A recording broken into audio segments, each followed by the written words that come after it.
Miarabanao hatrany itoko lasy itoko vavy manjo ity fandarina zany malaza ity. Angamba efa fantatsika ny lohahevitra hitondrana fandalinana sy fanadihadiana am'izao alina izao satria omaly moa zany dia nikoropaka ny mpianatra ary anisan'izany ihany koa ny ray aman-dren'ny mpianatra satria dia nisy ny fivoahana laza adina mialohan'ny fotoana ho an'ny taranja tantara sy geografia raha ny filazam-baovao maro samihafa ka nisy ny fiemorana ho an'ny ora tokony hanatanterahana izany taranja izany ary nisy fandraisana fanapahan-kevitra tany ambonimbony tany indrindra ho an'ny ministera tokony andraikitra mikarakara ity fanadina-mpanjakana bakalorea ity ka nanatanterahana ny fanadinana ihany na de efa somary ariva aza na didina tamin'ny telo ora sasany na tamin'ny efatra mahery tanoany am'ireo toerana sasasasany nanaovana izany fanadina-mpanjakana izany. Tamin'ny enina sasany na tamin'ny fito na tamin'ny fito sasany na tamin'ny valo ora alina vao vita zany adina fanadina izany kanefa efa nitondra fikoropahana ho an'ny rehetra satria manga fotsiny ny fahamazinany andro ao anatin'ny vanim-potoanan'ny ririnina fa eo ihany koa ny tsy fisian'ny jiro tamin'ireo centre maro samihafa zay nanatanterahana ny fanadina-mpanjakana ho isika ary ankoatr'izay ny fodiana iny alina iny dia nanansarotra ho an'ireo ray aman-dreny sy ireo ankizy mpiadina nanala fanadinana zany satria sarotrarotra ny nahita fiarakodia na de nisy ihany aza niezaky ny fiarahamonina isanisany ka ny fampitsinjo nitondra ireo lavim-podiana tamin'ny fiarakodia tsotra na fiarakodia hitambarana zay nanao izany fandraisana andraikitra izany. Isorana araka zany ny olo-pirenena satria olo-pirenena afaka ny fampitatsorika atao anatin'izay sarotra nolalovan'ny zaza malagasy sy ny ray aman-dreny omaly izay no nisy ka afaka ny fanometanana afaka ny fampitsinjo na de teo aza ny volomanoa randrana ny sonjo ray loasa zay tsy laozany zay amararaka nisy ny fanendahana nisy ihany koa ny fanarotana samihafa tamin'ny alalan'ireo lavim-podiana tamin'ny sarandalana ranieno tamina fizaram-baovao maro samihafa. Ranga omaly dia azo anasokajiana ihany koa nefa ny amin'ny hoe inona moa no andraikitry ny fitondram-panjakana. Ny andraikitry ny fitondram-panjakana dia manamora ny sehatra rehetra eo anivon'ny fiarahamonina ka maka ny andraikin'izy araky ny lalàna maka ny andraikin'izy araky ireo fepetra samihafa eo amin'ny fitondran-drahara mba hampahomby izany eo amin'ny sarababem-bahoaka. Ka ny atao hoe vahoaka dia ifangaroany ny olo-pirenena sy ireo tompon'andraikitra izay manana andraikitra isanisany eny amin'ny sehatra zay voatsikajy izany. Ny omaly aloha zany de nahitana taratra matoa misy izany fivoahana meloa izany ho an'ny laza adina zay nanaovana fanadinana dia ny taranja tantara sy geografia. Fils de juillet ozy izy ny rehetra ka rehefa nivoaka zany laza adina izany dia nampametra-panontaniana iza no manana alalana hikirakira sy amoaka izany accès fomba firesantsika azy akoatran'izay de ny amin'ny hoe inona no ketrika atao ambadika izany rehetrarehetra izany. Ny tsy azo lavina aloha zany de hoe goragora ny fomba ny karakarana an'izany fanadina-mpanjakana izany. Isika efa miezaky ny tsy andeha lavitra mihitsy any amin'ny lafin'ny mpitsara na ny lafin'ny mpiambina izany fanadinana izany satria manana olana arabola ny fanjakana indrindrindra amin'ny alalan'ny ministera ka nandeha zany adevitra izany andro maromaro ny amin'ny fikarohana ireo hiambina ny fanadinana. Fa eo ihany koa tsy lavina ny endriky ny fahantrana sy ny fahalovana maro samihafa nandritra zao fitondram-panjakana izao ka sahirana teo amin'ireo kirakira arabola ny akamaroan'ny olona rehetra. Rehefa sahirana araka izany dia mikarokaroka amin'ny saina ary rehefa mikarokaroka amin'ny saina dia mitarika amin'ny alafin-javatra hafa tsy ampozina izany de tahaka izao hitantsika izao. Tsy maintsy misy ho antony zany rehetrarehetra izany fa eo aloha zany ny lafi-pahatrana sy fitiavana te hanan-karenaingana ka mibizibizina amin'ny sujet nareo laza adina.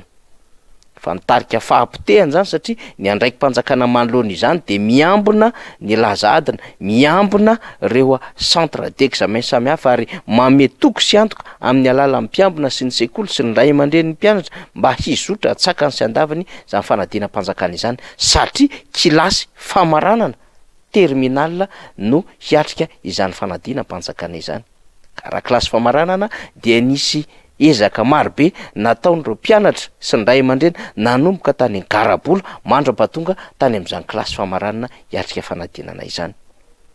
Simba araka izany ny fifatohan'ireo mpianatra ary ny tahitana ihany koa ireo ray aman-dreny ary tsy vitsy ireny eritreritra fa anisany hitarika am'izay mety ho faharatsiny ny vokatra azo ny fikorotanana tahaka ireny. Ary ny lesoka sy ny zavatra manahirana de mbola hiatrika fanadinana tam'ty andro an'ity reo mpiadina kanefa omaly de nisy ireny tranga nampisavoritaka ny teto Madagasikara ireny. Tsy voasambany ho an'ny Madagasikara tao anatin'izao fitondram-panjakana Andrendrena Rajoelina izao no nisy fivoahana mialohan'ny fotoana ny laza adina fa nisy izany tamin'ny taona 2024 ary nisy ihany koa ny famerenana manokana ny adina teo amin'ny fanadinana. Ankoatr'izay dia ny olana eo amin'ny fiatrehana ny fanadinana amin'ny tsy fahampian'ny fitaovana ara-dalàna ka anisan'ny lesoka amin'izany ny tsy firetan-jiro tamin'ireo faritra marobe izay nanan-tanterahana izany fanadinana izany manerana Madagasikara. Ireny dia ahitana taratra ihany koa fa tsy niomana amin'ny lafin-javatra maro ny fitondram-panjakana gouverner c'est prévoir ka tsy afaka nanao anticipation na nisoroka mialoha amin'izay zavatra mety hitranga amin'ny mety hoe fahamazina ny toerana na mety ihany koa amin'ny mety ho fisian'ireo mpianatra izay mbola hody lavim-bodina ka efa tokony naka fepetra mialoha mba hisorohana izay mety hitranga-javatra miseho amina tsy apozina tahaka izao. Fomba fiaina amina fitantanana mpanjakana zany rehetrarehetra izany ary efa niainan'ireo nitondra rehetra teo aloha fa tsy samba vonanao fanadina mpanjakana bakalorea akory ny teto Madagasikara. Ny fanjakana dia mila mametraka fepetra mahasarotiny sy fepetra zay hanidina izany laza adiny zany ka tsy voaka raha tsy amin'ny vaninandro hanatanterahana fanadinana ao amin'ny trano tsekoly hanaovana ny adina. Zary lasa tsy mahagaga ary zary lasa efiainana amin'ny akabeny amin'ny hoe skandale fitondram-panjakana. Inona moa tsy efa nandalo teto ary inona moa tsy efa niainana teto nandritra izay 10 taona latsaka izay. Fa ny fitondram-panjakana ary fiainan'le fitondram-panjakana mandalo trangan-javatra tahaka izao dia tsy afaka ny aiky ny amin'ny fahadisoan'izy ireo samy irery. Ary tsy zatra mandray fanapahan-kevitra décision izay heverina fa mitondra fitoniana. Nazatra ihany koa amin'le fitondram-panjakana de hoe ny manilika andraikitra ho any amin'ny hafa ka tondrona voalohany amin'izany ny fanoherina sy ny antoko tiako Madagasikara izay ala ny fitondram-panjakana mafy mihitsy eo amin'ny fitantanana ny firenena. De mandeha eny amin'ny tambajotra sosialy eny fanasoketana ny antoko tiako Madagasikara ka pisolelaka olona miaradia amin'ny fitondram-panjakana no manosotra izany ny amin'ny eto tsy tonga ho azy parazary trangan-javatra tahaka izany de raisin'izy ireo aktana sabotazy avy anivon'ny fanoherana izany. De mampalahelo ilay toe-tsaina satria ny faniliana ny hafa hatrany no everin'ny fitondram-panjakana fa vahaolana sy everin'ny fitondram-panjakana fa famonoana afo. Izy ireo izay tena tsy mety maiky mihitsy ny aminy hoe izahay anie no mitantana amin'izao fotoana izao ary rehefa vavana voaka mpiaradia amin'izy ireo hoe izahay aloha no mitondra de izay tiana hanaovana azy no hitantanana amin'ny firenena. Miandro fifidianana nareo mpanohatra, eny miandro fifidianana ny mpanohatra fa tsy afaka ny tsy hitsikera akory ny zavatra tsy mety ataon'ny fitondram-panjakana akory ny mpanohatra toy ny vahoaka toy ny olom-pirenena ary toy nyreo rehetra izay manana didy amin'ny tanindrazana izy ka mitondra izay zavatra tsikaritra eo anivon'izany fitantanana ny firenena ataon'ny mpitondra fanjakana izany. Efa trangana zatra ho isika ny fanilehana andraikitra ka tenin'andrasa maro de hoe inona no fanapahan-kevitra sy fandraisana andraikitra indrindrandrindra hosa hanaisotra andreo tompona andraikitra eo anivon'ny gouvernemanta ve ny fitondram-panjakana eny na ny gouvernemanta ray manontolo mihitsy aza de hosa hialatsiny ho diso eo anatrehan'izany fitantanana sy fikarakarana kitoto tamin'ny fanadinam-panjakana bakalorea 2024 izao.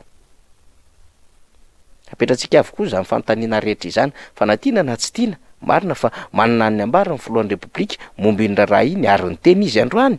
dia ny fandraisana fanapahan-kevitra mifandraiky amin'izany amin'ny fanarenana ny aoriana no andrasany rehetra. Ny aoriana roviana moa ny azo antoka aorian'ny fifidianana raha hitsara mazava ny vahoaka ary efa avoaka ny adevitra maro samihafa izany de ny tsy amerina itsony an'izao fitondram-panjakana izao hitantana ny firenena.